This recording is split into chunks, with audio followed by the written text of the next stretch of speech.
Surat SOG police મળીને તેમને મોટી સફળતા મળી છે। લાલગેટ વિસ્તારમાંથી અંદાજિત 1 કિલો એમડી ડ્રગ્સનો જથ્થો ઝડપી પડાયો છે। સૂત્રો મુજબ અંદાજિત 1 કરોડનો ડ્રગ્સ હોવાનું સામે આવ્યું છે। 2 બાઇક કબજે કરાઈ છે। આરોપીઓ ઘટના સ્થળેથી ફરાર થઈ ગયા છે। 1 કિલો એમડી ડ્રગ્સનો જથ્થો ઝડપાયો છે, જેની અંદાજિત કિંમત 1 કરોડ રૂપિયા છે।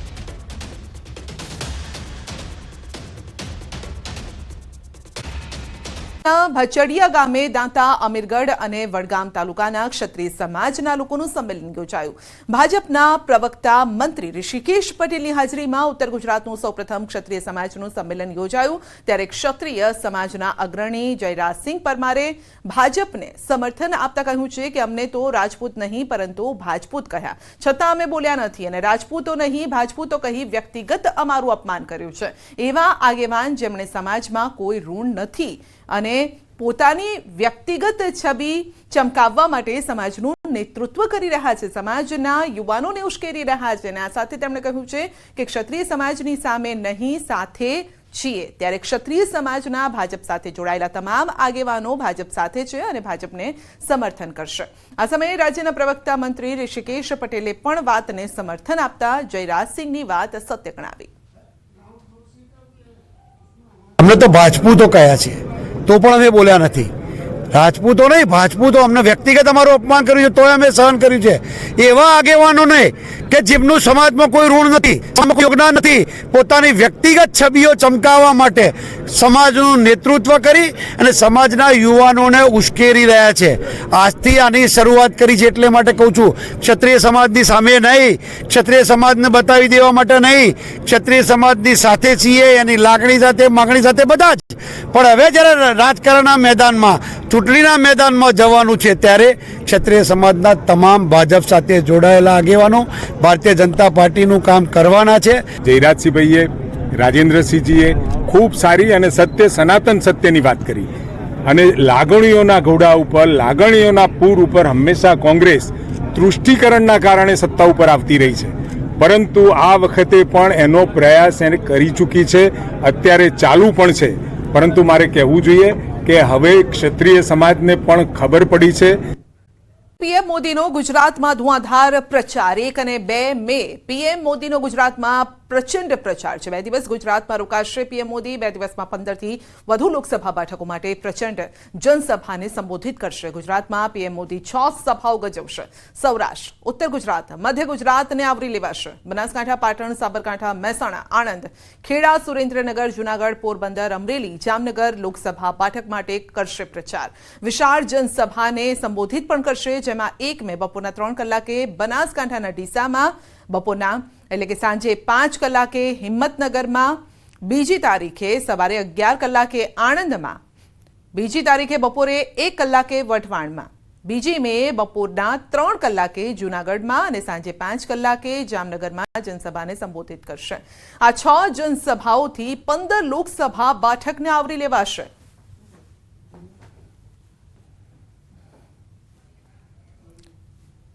तो 2 દિવસનો ગુજરાત પ્રવાસ પીએમ મોદીનો, પરંતુ 2 દિવસમાં જે 6 જનસભા સંબોધિત કરવા જઈ રહ્યા છે તેનાથી 26 માંથી 15 લોકસભા સીટોને આવરી લેશે। ઉત્તરથી લઈ સૌરાષ્ટ્રમાં જે રીતે જનસભાને સંબોધિત કરશે, મધ્ય ગુજરાતમાં પણ તેમની જનસભા છે। અરવલ્લીના મોડાસામાં યોજાયેલ સહકાર સંમેલનમાં કોંગ્રેસમાં ભડકો થયો છે। ધનસુરા અને બાયડના કોંગી અગ્રણીઓ ભાજપમાં જોડાયા છે। સહકાર સંમેલનમાં 200 થી પણ વધુ કોંગી અને આપના કાર્યકરો બીજેપીમાં જોડાયા છે। સહકાર મંત્રી જગદીશ વિશ્વકર્માએ તમામને કેસરીઓ ધારણ કરાવ્યો છે। પ્રદેશ કોંગ્રેસ સમિતિ ડેલિગેટ મનહરસિંહે કર્યો છે કેસરીઓ। ધનસુરા, બાયડ તાલુકાના સરપંચો, પૂર્વ ડેલિગેટ્સ, પૂર્વ જિલ્લા પંચાયત સદસ્યો ભાજપમાં જોડાયા છે। આ પાર્ટીની ધનસુરા તાલુકાની આખી સમિતિ ભાજપમાં જોડાય છે।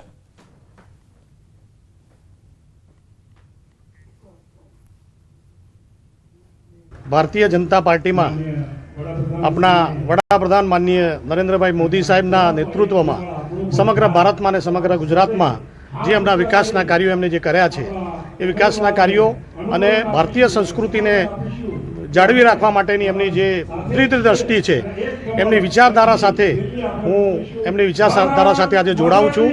સહિત 100 જેટલા કાર્યકરો આજે ભારતીય જનતા પાર્ટીમાં જોડાયા છે, જે લોકોને પક્ષમાં ખૂબ જ અવગણના થતી હતી, નારાજ હતા અને બીજું કે એમની અવગણના ખૂબ થતી હતી.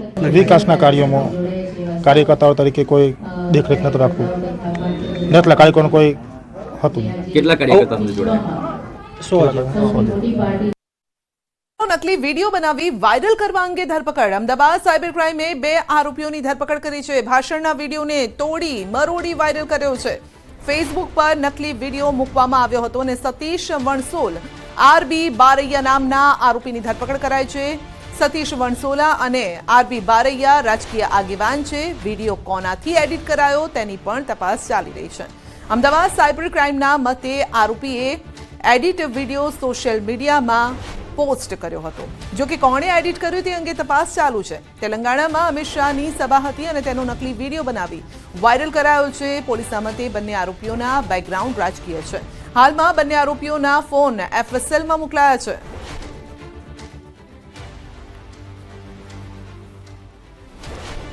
તો અમિત શાહનો અસલી અને નકલી વિડીયો બંને અમે આપને બતાવી રહ્યા છે, જેમાં તોડી મરોડીને આ વિડીયો એટલે કે એડિટ કરીને પોસ્ટ કરવામાં આવ્યો છે અને ખોટી માહિતી ફેલાવવાનો હેતુ હોઈ શકે છે.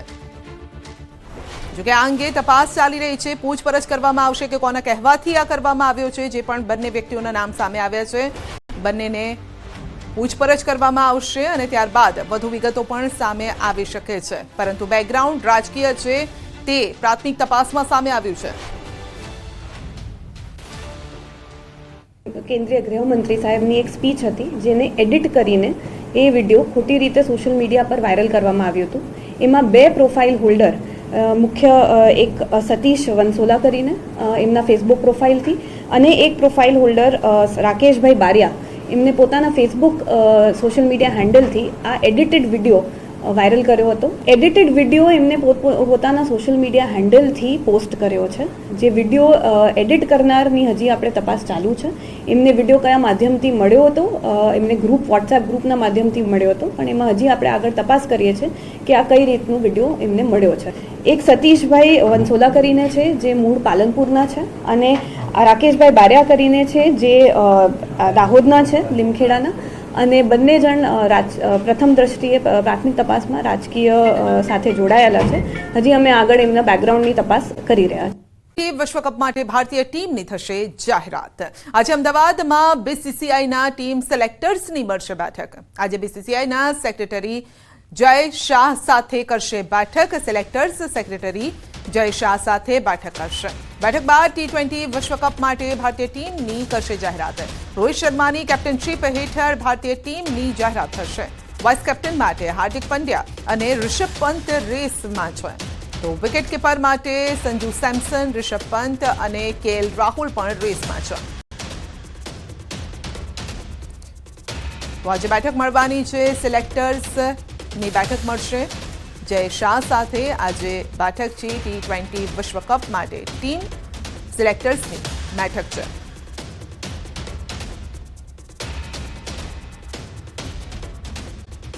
અમિત શાહ આજે ફરી ગુજરાતમાં પ્રચંડ પ્રચાર કરશે. અમિત શાહ આજે અમદાવાદમાં પ્રચાર સભા સંબોધિત કરશે. નરોડામાં અમિત શાહની ચૂંટણી સભા છે. અમદાવાદ પૂર્વ બેઠકના ભાજપના ઉમેદવાર હસમુખ પટેલના સમર્થનમાં સભા કરશે. નરોડામાં આજની જાહેર સભાને લઈને શહેર ભાજપ પ્રમુખ અમિત પી શાહે નગરજનોને આપ્યો છે આવકાર. તો 4 મે દમણમાં દિલીપનગર ગ્રાઉન્ડમાં જાહેર સભાને સંબોધશે. દમણ દીવના ભાજપના ઉમેદવાર લાલુભાઈ પટેલના પ્રચાર માટે શાહ સભા કરવાના છે.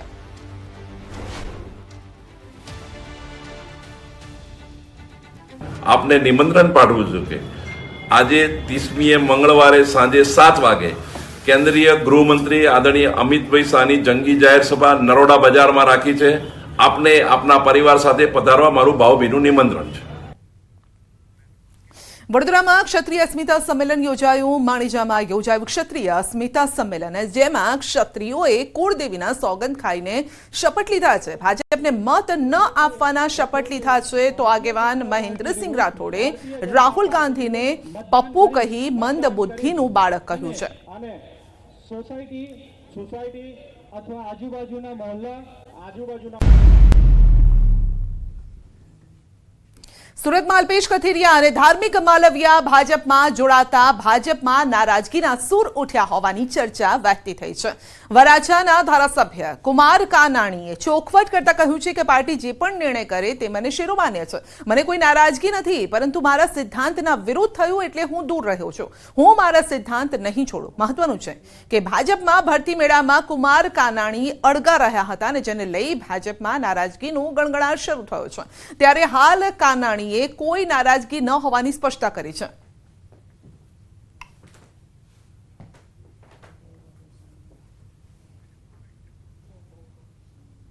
કાર્યક્રમમાં હાજર રહેવા માટેનો મારો અંગત નિર્ણય છે.